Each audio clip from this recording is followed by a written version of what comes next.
देश के सबसे लोकप्रिय कथाव्यास पंडित धीरेन्द्र कृष्ण शास्त्री लगभग एक महीने तक बागेश्वर धाम के बाहर देश के अलग अलग हिस्सों में कथाएं कर रहे थे और इस एक महीने के प्रवास के बाद वे बागेश्वर धाम लौट आए हैं।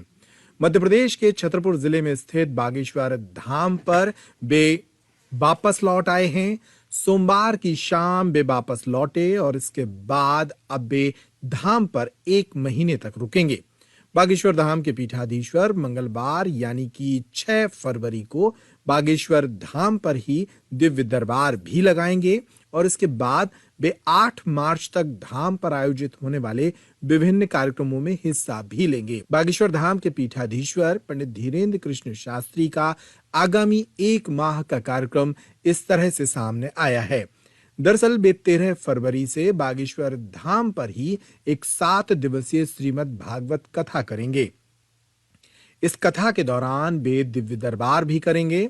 इसके बाद बागेश्वर धाम पर 27, 28 और 29 फरवरी को देश के जाने माने साहित्यकार और कवि कुमार विश्वास का कार्यक्रम अपने अपने राम आयोजित किया जा रहा है। इसमें भी बागेश्वर धाम के पीठाधीश्वर धाम पर ही उपस्थित रहेंगे।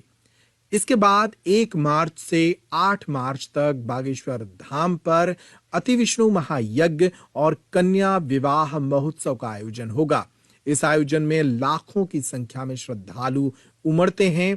1 मार्च से शुरू हो रहे इस आयोजन में देश के युवा कथाव्यास पंडित इंद्रेश महाराज श्रीमद् भागवत कथा करेंगे और 8 मार्च को यहाँ दिव्य और भव्य कन्या विवाह महोत्सव आयोजित होगा।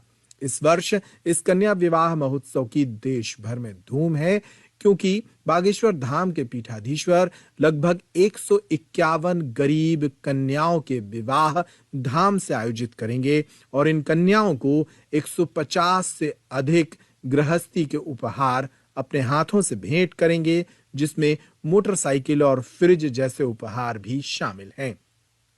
तो कुल मिलाकर बागेश्वर धाम के पीठाधीश्वर 6 फरवरी से लेकर 8 मार्च तक लगभग एक माह तक बागेश्वर धाम पर ही रहेंगे और इस दौरान देश भर के श्रद्धालु बागेश्वर धाम पहुंचेंगे।